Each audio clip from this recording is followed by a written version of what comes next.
Espace TV, le 22h.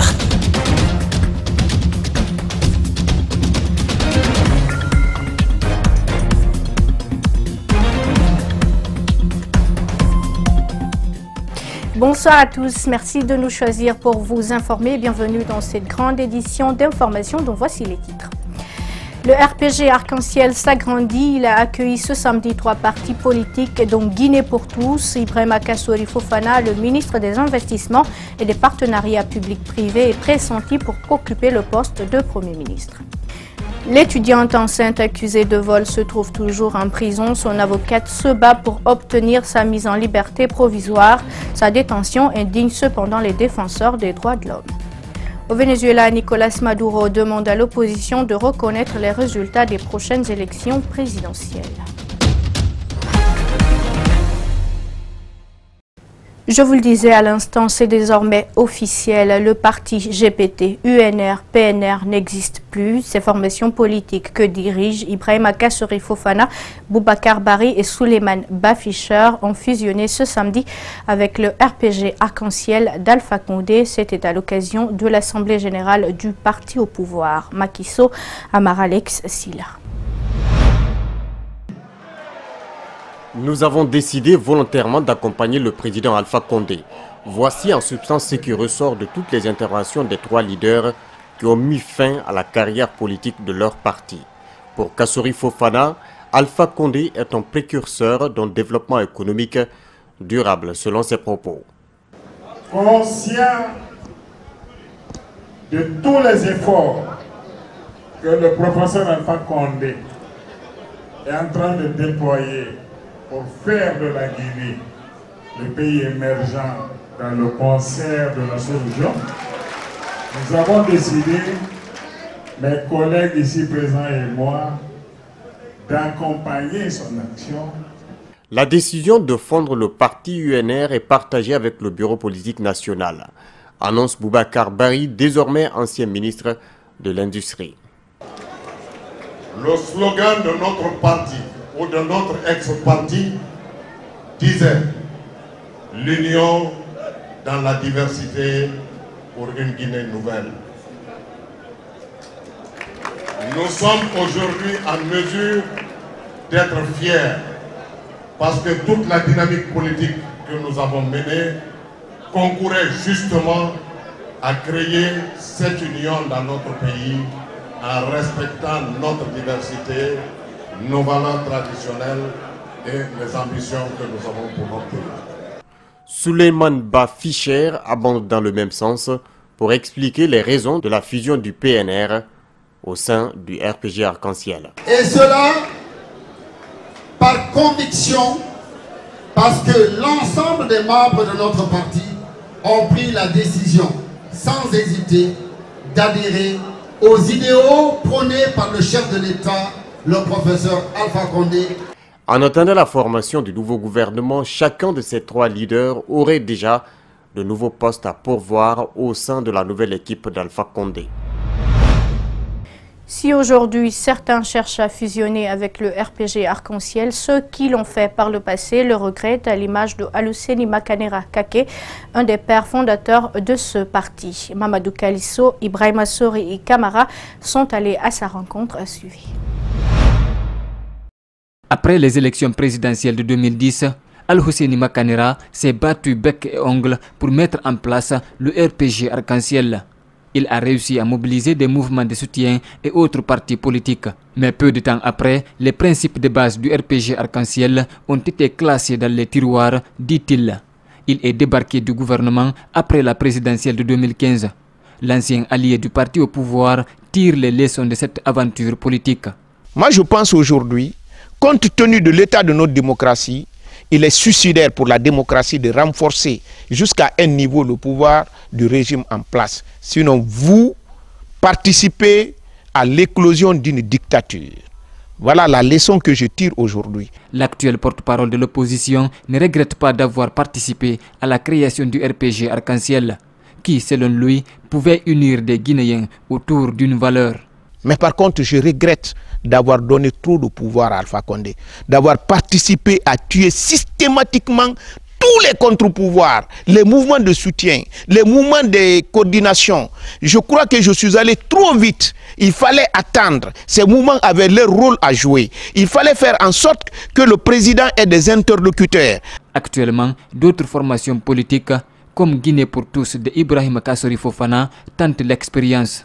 Bon, si je devais les conseiller, j'allais dire de ne pas le faire. Mais vous savez, les contextes ont changé, les réalités ont changé.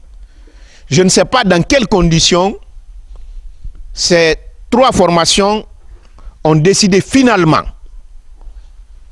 d'aller vers la fusion. Mais c'est ce qui fait aussi la beauté de la vie. À la question de savoir s'il est prêt à fusionner avec l'UFDG, Makanera répond sans détour. Il y a un adage de chez nous, en Basse-Guinée, qui dit « Quand votre maman a été tuée par un taureau rouge, dès que vous allez voir une termitière rouge, vous allez fuir. » Les fusions qui interviennent alors que les Guinéens attendent la formation d'un nouveau gouvernement, des attentes aussi nombreuses qu'elles soient. Les citoyens guinéens attendent de la nouvelle équipe l'emploi, l'instauration de la quiétude sociale et surtout un Premier ministre capable d'imposer son statut. Des réactions croisées, c'est dans ce reportage de Djibril Ba et de Abdoulaye Kamara. Après la démission du gouvernement, c'est un grand espoir qui s'empare des Guinéens. Dans l'attente d'une nouvelle équipe, les avis et les propositions au président Condé ne finissent pas. Un gouvernement qui va rassurer davantage les Guinéens en termes de stabilité, en termes d'amélioration du panier de la ménagère, parce qu'aujourd'hui on parle de croissance, mais cette croissance n'est pas encore perceptible au niveau du panier de la ménagère. Nous invitons à la conscience de tout le monde afin que tout le monde se mette au travail et surtout la prise de conscience pour qu'on puisse avancer notre cher pays appelé la Guinée. Moi, à mon avis, il faut mettre des gens pétris d'expérience. Il y a ceux qui vont au-delà pour définir le profil de celui qui sera désigné comme chef du gouvernement. Ce Premier ministre, ce nouveau Premier ministre qui doit être nommé, doit être compétent. En dehors de la compétence, il doit être patriote, il doit être responsable, il doit être apte à faire appliquer nos textes de loi. Comme vous le savez très bien, le pays souffre de la non-application de nos textes de loi dans beaucoup de domaines. La volonté du changement, c'est ce qui anime les uns et les autres, sauf cet tapissier pessimiste estime que le nouveau gouvernement ne servira à rien. À l'heure actuellement, ce n'est plus l'appel. Bon, même si on met un autre gouvernement ici maintenant, en Guinée ici, ça ne peut plus aller. Le suspense continue et ils sont nombreux, les citoyens qui attendent. Je vous le disais également en titre, la jeune étudiante accusée de vol par son tuteur se trouve toujours en prison. Diaraï, c'est son nom, porte une grossesse avancée. Son avocate se bat pour obtenir sa mise en liberté provisoire alors qu'elle vient de porter plainte pour viol contre l'accusateur de sa cliente. Les mêmes droits pour tous, une ONG de défense des droits de l'homme dénonce cette détention. Abdourahmane Ba et Alseni et Kamara. Au départ, elle était poursuivie pour vol à main armée. Mais de procédure en procédure, les avocats de Diaraï Baldi ont réussi à faire disqualifier les chefs d'accusation qui sont désormais requalifiés en vol aggravé. Un résultat qui les renvoie automatiquement au tribunal correctionnel. Apparemment, les avocats et la famille ne sont pas d'accord sur la requalification, enfin la disqualification de l'infraction de vol à main armée en vol aggravé. Ce qui fait que Diaraï ne passe plus devant un tribunal criminel, mais elle passe devant un tribunal correctionnel. Donc ils ne sont pas d'accord avec cette disqualification. C'est pour cela qu'ils sont devant la chambre de contrôle de l'instruction. Depuis novembre 2017, Diaraï Baldé est emprisonné à la maison centrale de Conakry. D'après son avocate, toutes les manœuvres sont faites dans le but de faire taire sa cliente, qui serait victime d'un abus sexuel de son tuteur, mari de sa tante. Elle a subi des violences sexuelles pendant des années. Il est clair que c'est une énorme injustice et que les choses n'aurait pas dû se passer comme ça. Un silence qui ne va pas longtemps durer, car le plaignant dans l'autre dossier se retrouve à son tour à la maison centrale, après que le ministère public ait fait un réquisitoire pour l'inculper de viol. Aujourd'hui, la fille porte une grossesse. Son avocate ainsi que les activistes ont engagé la procédure d'obtention d'une mise en liberté provisoire. Vu son état, elle aurait dû bénéficier d'une mesure de mise en liberté provisoire en attendant qu'elle accouche. La procédure peut toujours continuer. En attendant la résolution de cette équation judiciaire par la justice guinéenne, la toile s'enflamme et les photos de la jeune étudiante affichées en guise de soutien. Autre chose, dans ce journal, la vie de l'un des bébés siamois est-elle menacée? C'est bien ce que craint ses parents. L'intervention chirurgicale de Boubacar Bari, l'un des jumeaux, tarde à guérir. Il souffre également de maux de ventre et pourtant l'enfant aurait dû être évacué en France pour un contrôle médical depuis 2 ans. Hélas, faute de moyens, il est toujours en Guinée. La mère des bébés siamois lance un appel aux bonnes volontés pour l'évacuation de l'enfant. Alseni Bari et Yacouba Traoré se sont rendus dans la famille suivie. Boubacar Bari a 3 ans. Il est l'un des bébés siamois.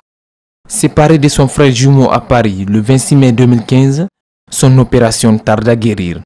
Malmené par les maux de ventre, le saignement parfois de son nombril, l'enfant est fébrile. Il grandit moins que son frère. Depuis qu'ils ont fait l'opération là sur Boubacar, on est revenu, le médecin avait dit qu'il n'avait jamais fait cette opération. C'est à Boubacar qu'il a commencé à appliquer cette opération. Maintenant, on est revenu, maintenant le ventre de Boubacar, jusqu'à présent, ça coule de l'eau et puis encore ça saigne un peu. Maintenant, on a demandé au médecin qui est là, le docteur Panzo, de voir ce qui se passe. Lui, il a dit qu'il va l'opérer ici, mais le médecin qui est à Paris, lui, il a dit non. Si ça ne va pas du tout, il n'a qu'à se retourner à Paris. C'est lui qui sait comment il a fait et c'est lui qui sait comment faire aussi pour voir ce qui se passe au niveau du ventre de Boubacar. Les médecins l'avaient programmé pour le contrôle 2 ans après l'intervention chirurgicale. Mais voilà, 3 ans ont passé, il n'a pas pu se rendre en France, faute de moyens. La fondation Prosmi de la première dame et Chaîne de l'espoir qui avait soutenu la famille, semble-t-il, ont baissé les bras. Mais depuis qu'on est revenu, on a été à la fondation pour supplier les gens de la fondation pour qu'ils puissent nous aider, que l'enfant va se retourner. Mais jusqu'à présent, nous ne voyons rien d'abord. On cherche de l'aide maintenant envers les gens, envers tout le monde, de nous aider pour que l'enfant puisse se retourner. La mère qui était soulagée de voir ses enfants séparés est aujourd'hui dans la tourmente. Elle n'a qu'un seul souhait, l'aide des bonnes volontés pour l'évacuation de son enfant. Et puis, après l'événement Conakry, capitale mondiale du livre, qui a duré 1 an, l'association des bouquinistes de Guinée continue à faire la promotion du livre et de la lecture dans les universités. Ce samedi, elle a ouvert un point de lecture et de vente de livres d'occasion à l'Université générale Lansana Conté de Sonfonia. Malik Siangiana Kamara, Aboubakar Din Kamara. Le livre, outil indispensable pour les apprentis du savoir, les bouquinistes de Guinée se rapprochent de près des étudiants de l'Université générale Lansana Conté de Sonfonia. Un point de lecture et de vente de livres à moindre coût est mis à leur disposition par des bouquinistes. Une manière pour cette association de faciliter l'accès aux livres. Notre objectif aujourd'hui, c'est d'être le premier réseau de distribution des livres en République de Guinée. C'est-à-dire comment faire de telle sorte que tout le monde ait l'accès facile des livres en République de Guinée. Puisque c'est ici le temple de savoir et que c'est ici qu'il y a beaucoup d'étudiants. C'est pour cette raison qu'on a choisi l'université pour abriter notre boîte de bouquinistes. L'implantation de cette boîte de bouquinistes au sein de l'université de Sonfonia vient s'ajouter à d'autres points de lecture de la dite institution. Elle va faciliter la recherche des étudiants qui évoluent d'ailleurs dans le système LMD. Nous sommes dans le système LMD. Donc l'étudiant a la moitié de charge presque sur lui. Donc il faudrait qu'il fréquente la bibliothèque, qu'il aille faire des recherches pour le permettre d'avancer. Donc on ne fait que ça ne fait que nous réjouir d'avoir autre encore. Et si on a plus encore, là où les étudiants peuvent avoir des livres à lire, donc on serait très content. L'association des bouquinistes de Guinée regroupe en son sein des libraires par terre, des étudiants, des diplômés sans emploi qui œuvrent dans la promotion des livres d'occasion ou neufs. Elle compte implanter prochainement un autre point de lecture à l'université Gamal Abdel Nasser de Conakry dans l'atteinte de ses objectifs. Mamadou Sakho, l'international français d'origine sénégalaise, a été accueilli ce samedi dans l'après-midi à l'aéroport international de Conakry-Bessia. Le joueur de Crystal Palace est en Guinée dans le cadre d'une tournée africaine qu'il a initiée pour, selon lui, partager son histoire et son expérience avec ses frères du continent. Président de l'association humanitaire AMSAC, il prévoit de faire des dons dans les orphelinats du pays. Alpha Omar Baldé Aboubakar Din Camara pour les détails. Né en France, de parents sénégalais, Mamadou Sakho n'a jamais oublié ses origines. Le footballeur estime que son parcours peut servir de modèle pour les jeunes du continent. Il a donc profité de ses vacances pour faire une tournée africaine afin de passer un message de solidarité et d'encouragement. Que pour des jeunes africains, de voir leurs grands frères immigrés réussir dans un domaine quelconque, que ce soit le sport, la politique, dans les études, peuvent servir d'exemple. Et je pense venir justement faire le déplacement auprès d'eux pour échanger avec eux, leur donner des conseils, pour moi ça n'a pas de prix. Président de la structure humanitaire Association Mamadou Sakho, l'international tricolore compte faire des dons dans des orphelinats du pays. Avec de la retenue, il tente d'expliquer le motif de cet engagement. Mon but, il est très simple, c'est juste d'essayer de susciter des vocations pour que d'autres personnes fassent aussi à leur hauteur, à leur échelle. Comme je dis souvent, si tu peux aider ton voisin de palier avec du sel, fais-le. Mais si tu as de quoi construire une ville d'orphelins, fais-le aussi. Donc voilà, c'est juste pour donner, j'allais dire, l'envie à d'autres personnes de faire pareil. Cette visite s'inscrit dans le cadre spécifique de l'humanitaire. Mais l'ancien défenseur de Liverpool ne réfute pas une éventuelle collaboration avec les autorités sportives du pays. Justement, je pense que vous connaissez tous. Maintenant, voilà, il faut regarder le programme, on verra ce qui a été prévu, mais bien sûr que je suis ouvert à converser, à échanger avec toute personne, j'allais dire, qui partage mes valeurs, qui partage ma vision, et puis voilà. Après le Gabon et le Mali, la Guinée est le 3e pays visité par le joueur et sa suite. Le Libéria sera la prochaine étape de cette aventure pleine d'émotions. Ailleurs dans le monde, dans un cimetière de la République démocratique du Congo, des volontaires locaux de la Croix-Rouge procèdent à l'enterrement sûr et digne d'un patient qui est suspecté d'être décédé d'Ebola. Ces enterrements sûrs sont essentiels pour réduire le risque de propagation d'Ebola au sein des communautés affectées.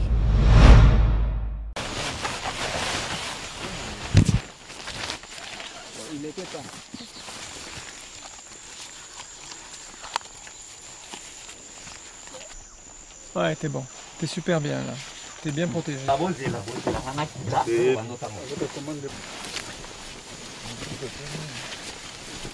Well, with Ebola, when people are dying, they are very infectious. So it's a place where we have a lot of infection. So it's important to have a safe burial because then you decrease the chance of human-to-human transmission. But it's also important to have dignified burial.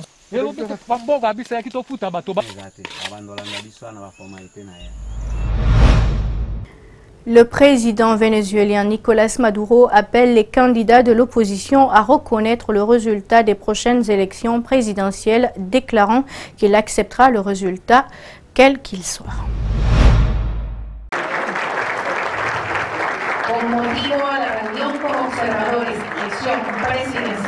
Le doy la garantía a mi país que aceptaré los resultados electorales, sean los que sean. Venezuela está en el foco de la agresión mediática mundial, de la agresión imperial de los Estados Unidos. Venezuela se ha convertido en la obsesión del clan que gobierna Washington. Es una obsesión.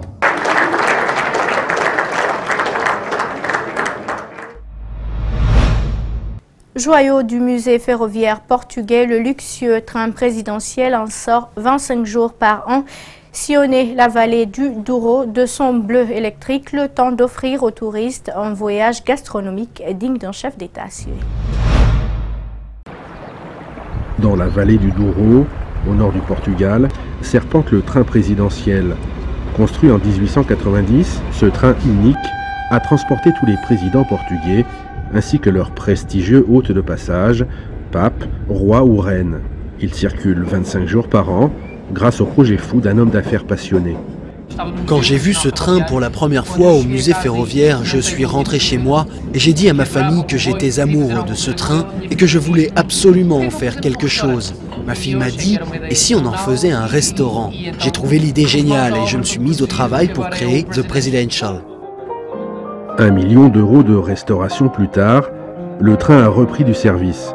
Il fait désormais le bonheur des touristes, dont 70% sont étrangers. On adore ce voyage, on adore le Portugal. Nous avons commencé par Lisbonne, puis on est venu à Porto et dans la région pour découvrir les vignobles. C'est vraiment super.